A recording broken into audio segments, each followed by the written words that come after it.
There is another way to misuse the law in a way that is out of accordance with the gospel, and that is called antinomianism.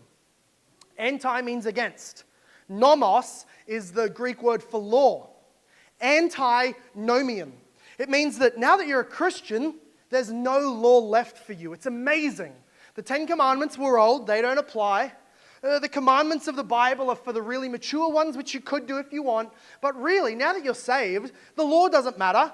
God's moral standings don't matter. God doesn't really have a moral standing for you. You just do what you want because you're in the Spirit now.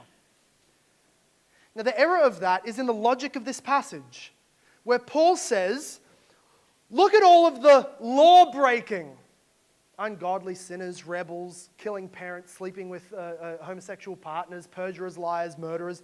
He says, these things break the law, and they're also not in accordance with the gospel.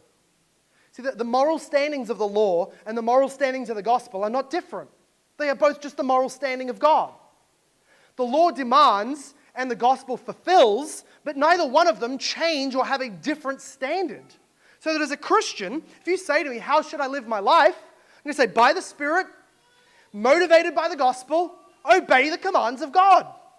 If you say to me, I'm not saved, what do? I say, recognize you fall below the commands of God and flee to Jesus Christ. The standards are the same. What you do with them are different, but the gospel and the law keep the same moral standard and standing. So antinomianism is thrown out.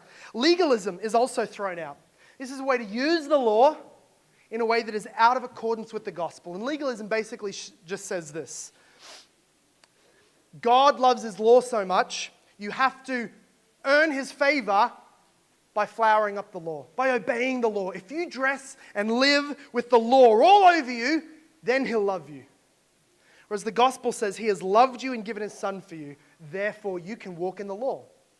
Legalism says that there is, by obedience and things that you do, you can get right with God. But that is a glorspel. That is a law gospel, a glorspel, or it's a glor, a gospel law. And neither of them are really salvation. Both of them lead around the hill to hell. One, you can go to hell by being completely unlawful and hating God. You can go to hell by trying to please God your entire life to earn his love. Same hell. Self-righteousness condemns you just as much as lawlessness does. Both of them are out of step with the gospel. Legalism is out of step with the gospel.